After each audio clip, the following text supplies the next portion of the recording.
Bonjour les amis, j'espère que vous allez bien. Aujourd'hui je fais une vidéo sur la vieillesse et c'est parti. Un vieux pêcheur à la retraite, malade et fatigué, habitait chez son fils, sa belle-fille et leur fils de 8 ans, comme c'était la tradition en ces temps-là. Les mains du vieil homme tremblaient à la vue et sa vue n'était pas tellement bonne non plus, ce qui rendait la tâche difficile quelquefois, surtout à l'heure des repas, car tout comme un enfant, un peu de nourriture sur le plancher, une assiette qui vole en éclats ou un verre de lait renversé sur la nappe.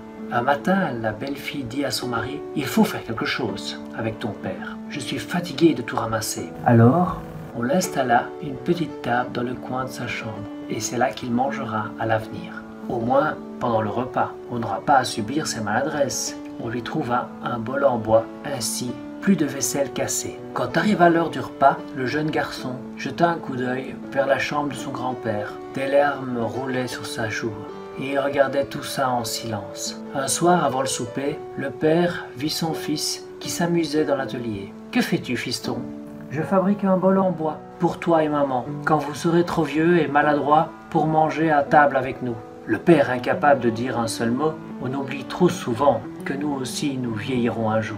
Que faire? Il n'a pu fermer l'œil de la nuit. Le lendemain matin, en se réveillant, il raconte toute l'histoire à son épouse. Et quand l'heure arriva au déjeuner, il prit son père par la main et le fit s'asseoir avec eux à la table. Et cette fois-ci, les larmes qui coulaient sur sa joue de son grand-père, eh bien je crois que c'était des larmes de joie.